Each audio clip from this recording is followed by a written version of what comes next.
everyone. Welcome. I am Christina Dietrich, the Artistic Director of the Steinway Society of Massachusetts.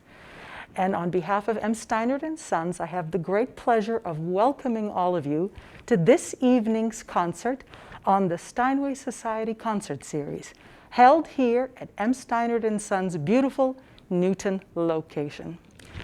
This concert series is dedicated to presenting local artists that have distinguished themselves as performers as well as educators.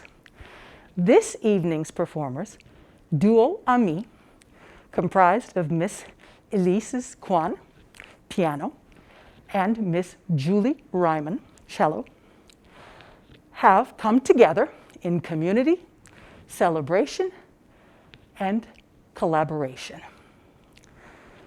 Each one of them, in their own right, has distinguished themselves in their careers. Miss Ellyses Kuan, in her native Hong Kong, made a splash on the international stage from a very early age as a performer and as a competition winner. All of her achievements propelled her to a full scholarship at the Eastman School of Music, where she completed her master's degree. This led to an international concert career that spanned several continents, from Asia to Europe and to the United States and Canada. She is now local, where she is the founder and director of the EKS Music School, as well as a recent past president of the MMTA, Massachusetts Music Teachers Association. Miss Julie Reimann is just as impressive. She, from an early age, was an elite performer and competition winner in her native Connecticut. Her accomplishments led her to study at the prestigious school Curtis Institute. If a great music career is not enough, Julie Reimann is also a medical doctor and has a PhD in biophysics from Stanford University. She is locally a dermatopathologist, as well as an assistant professor at Harvard Medical School. Well, I tell you, these two ladies have smashed a lot of glass ceilings with these accomplishments and serve as great role models to all young people. Thank you, M. Steinert & Sons, for hosting this concert series.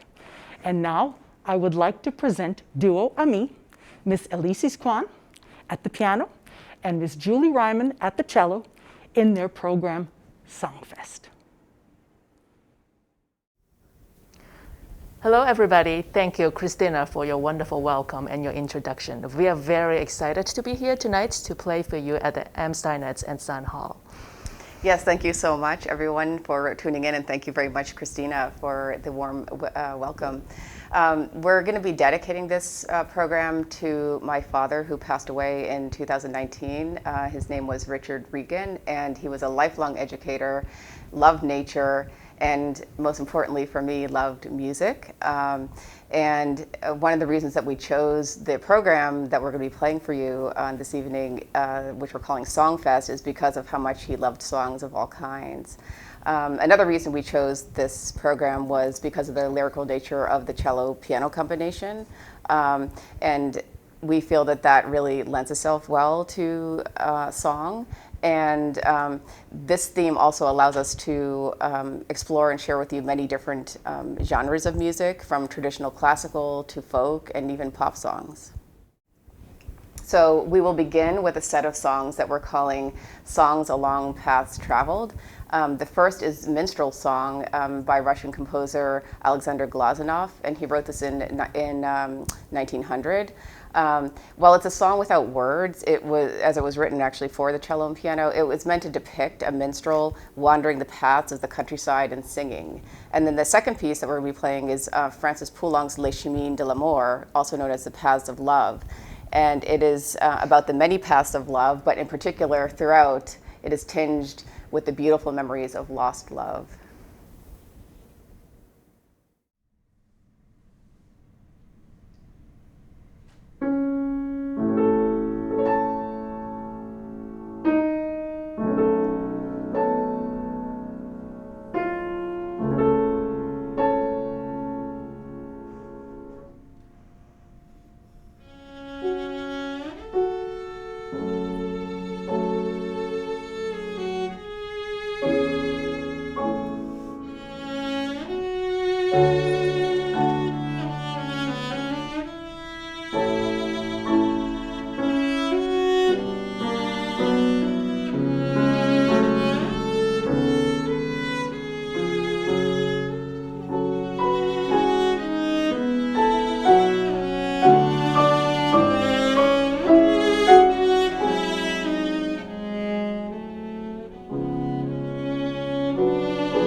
So for our next two songs, we turn into folk songs, beginning with the Scarborough Fair, a ballad sung by two lovers. They each ask each other to complete difficult and almost impossible tasks in order to show each other their true love. The second is the beloved Irish folk song, the Coolin, which is a love song about a beautiful maiden.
Our next three songs bring us to the 60s, to songs of nostalgia and love.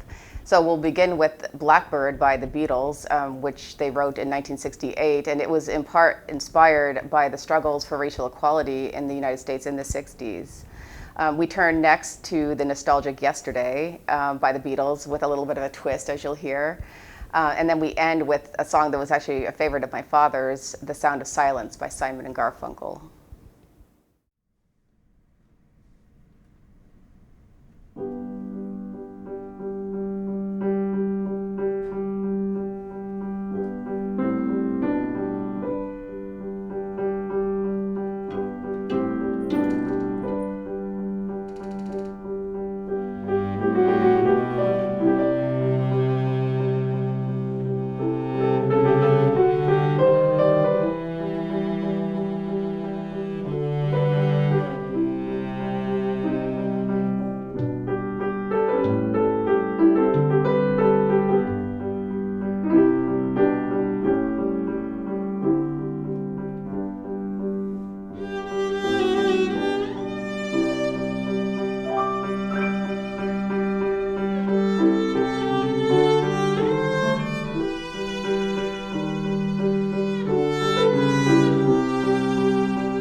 Our final pieces are two of our favorite songs without words.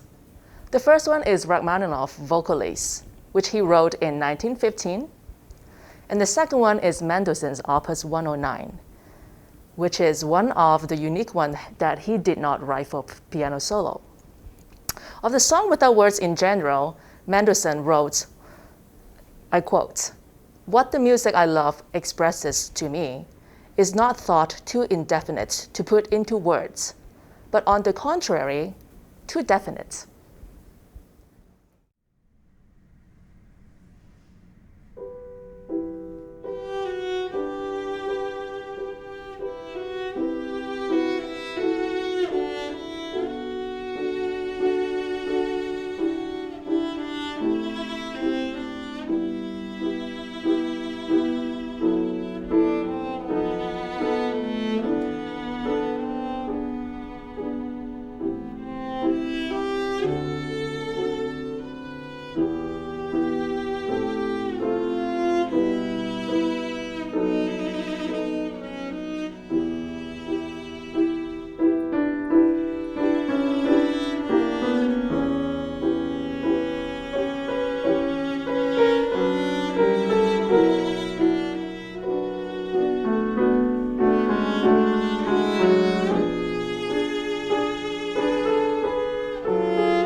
Hello everyone, Christina Dietrich here, and I am in conversation now with Miss Ellyses Kuan and Dr. Julie Reimann after that magnificent performance that they just gave here at Steinert and Sons.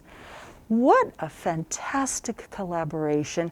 I have to say one of the most difficult things is to find someone that you can work so well with in any ensemble situation. So please tell us now, how did all of this duo Amie come about? Because this is really wonderful. Well, I feel so blessed to have found Ellyses. And so, yeah, we met in 2013 while we were playing at a medical charity, a benefit concert. And we just really hit it off. I think we actually played did we play the Mendelssohn D minor trio? I think that might have been what we did. That was, yes, I think that's so, yeah. That's the Mendelssohn. And so we kind of could tell that we had this connection. And so then we played, I think the next year we did the Schubert, right? And Friends and then we said, concert. why don't we make this Like official? Wow, fantastic. It doesn't get Yeah, better than that. yeah. You know, it's amazing because both of you have such amazing careers individually, and to come together, you know, you would think that this huge ego is on each side, and yet there's so much humility and there's so much naturalness in both of you, and you work together as a team, and it's really, really tremendous to listen to and wonderful to watch. Thank you. Thank you. That camaraderie, Thank you. it's incredible. You know, you picked this wonderful program. Can you tell us how the Songfest program came together? Well, as Julie mentioned earlier, while we play is inspired by her father. I met your father a couple of He would times. always come to our He would, concerts. yes, a couple. You know, very, very sweet man, and we started playing the Coolins last year in the summer during the pandemic time. And then we did a couple videos on the house concert series that, you know how like they were doing recording separately, and then we came across a few song arrangements that we really enjoy. So that's how we come up with this Songfest program. It's so diverse. I mean, from genres, it's just fantastic. It's a wonderful, wonderful program, and there's something there for everyone. That's the beauty That's of it. exactly Yes. what we wanted. That was our thought. You know, we really wanted that to be the case. And you definitely achieved that. It's wonderful. So thank you so much for sharing that. Thank you. Now, obviously, we're all in this wonderful pandemic. I mean, you as educators, I don't know if are you teaching music, or you're at Harvard Medical School? When or? I teach, I actually teach residents. So I don't teach music. But I you do do everything, you know. In other words, you've done it all. She does everything. How has this pandemic, well, obviously I'm from the medical perspective and from your education as a musician, how has this affected you, and how do you see the relationship with your students, and what have you done to connect with students outside of this amazing program that we know that you're connecting with? What are you doing to keep the arts going? Everybody knows it has been a difficult year, and but I'm glad that I am in a community that the parents really supports art, and they want to have the normalcy for their kids. So even though we switched to online learning about a year ago, and everybody was very supportive. And when the time that the society kind of slowly reopened, and then I did some changes in terms of the space in my school. So just to want to make sure that everybody feels safe and with a distance, but we can still see each other, safely. So that's when students start to come back, and we continued, beyond, the virtual. So since July, we have been reopened. Wow, and then good for we you. have students coming in. So I'm happy to see them. They're happy to see me. Of course. So it is, and especially during that 3-4 months during lockdown, everybody started to treasure the time that we can actually spend together in person. So this is at EKS. This is the at my music school, yes. Can you tell us about outside of the pandemic, about the EKS school, how all this came about? This is very exciting. Oh yes, this is well, I was a librarian after I went to Eastman for 8 years. And then it's just like at the moment that I really want to pursue my dream to continue in music and education, and also performing as well. That's about 7 years ago I started to school. Good for you. So it has been an exciting journey. Bravo.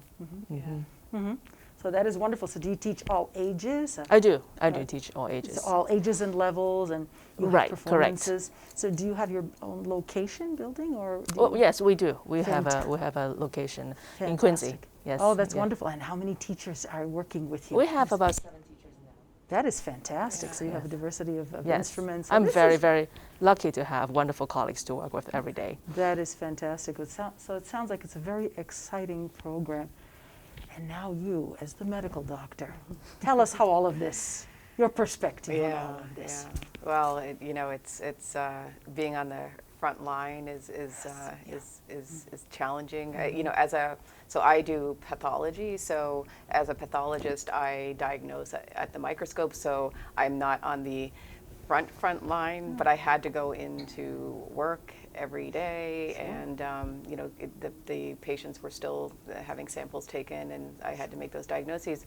But I do feel grateful that I was supported. So I work at MGH, and they just did a huge amount to help both patients and faculty and residents, to weather all this. But it's been, the effect on Elise has made it. She always makes everything seem easy, but she puts so much effort into kind of formulating a whole new way of running her school because of the pandemic to make it safe. That's exactly what hospitals had to do. That's exactly what our lab had to do.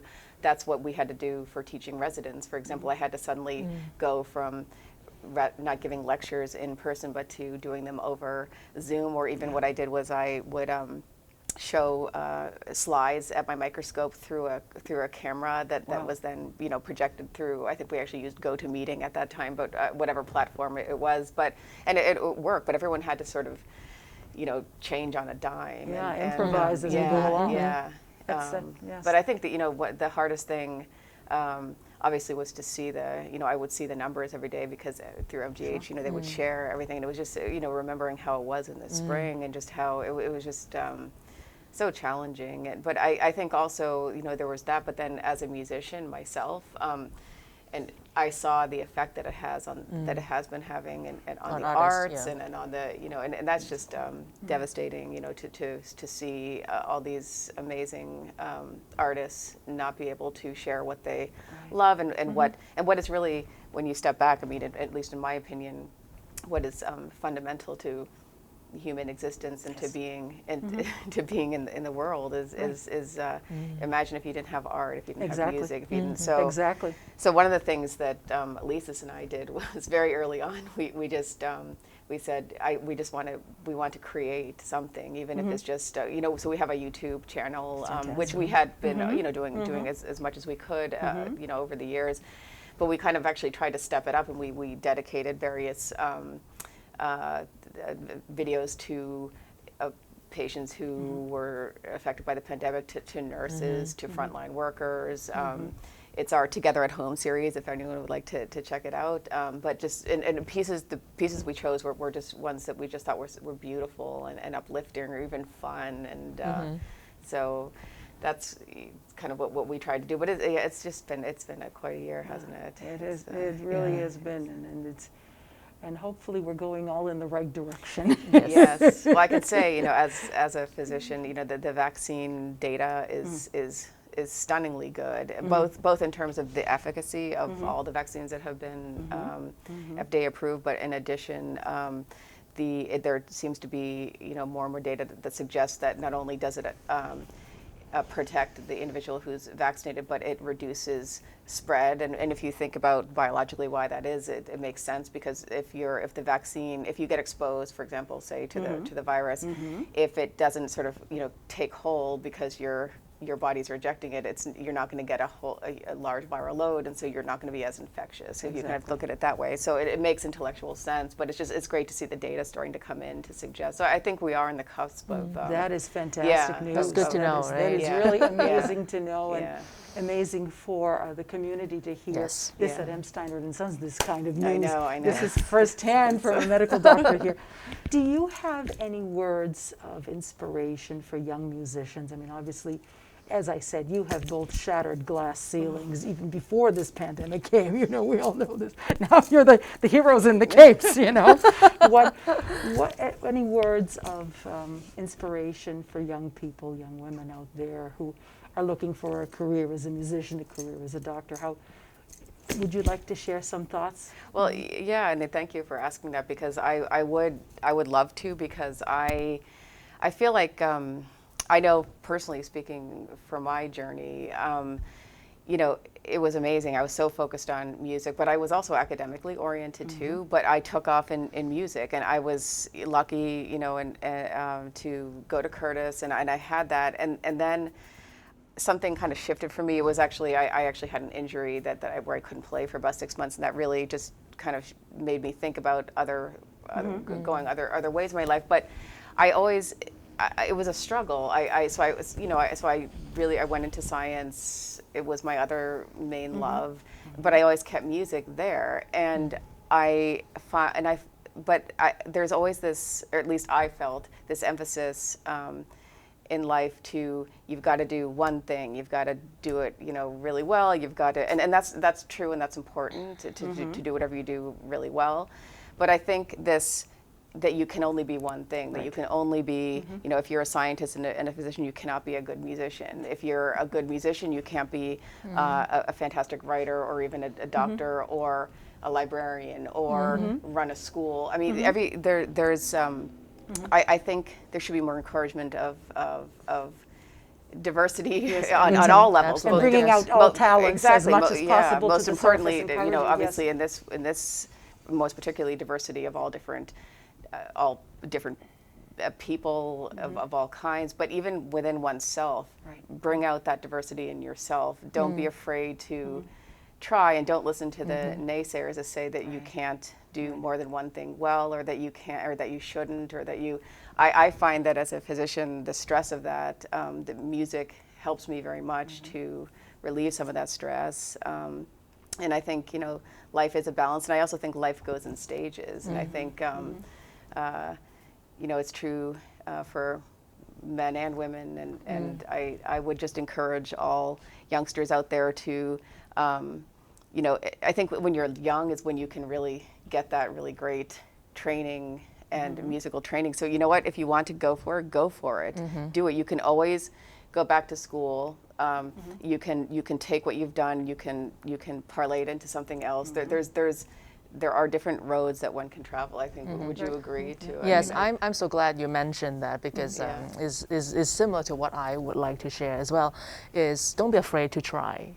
And when I look back in my personal journey, if I did not, you know, people think that, you know, I switched my career from being a pianist and go to a library school and then raise a family and then coming back to, but honestly, if I did not go to library school, if I did not become a librarian, I would not have the skill set to start a music school. So I mean, like there's always different skills and knowledge that you can learn to make you a better person, a better musician. So similar The thought. sky is the limit. Possibilities are all there. The only thing you need is the willingness to do it. Exactly. So keep doing it. Oh, how wonderful. Thank you so much for this wonderful program, and for sharing so much of yourselves and your insights on life and on the pandemic and everything as we see it in our society today. It's been such a pleasure speaking with both of you. Thank you for having as us. well. This is really a Very much pleasure. so. Thank you. It is our pleasure here.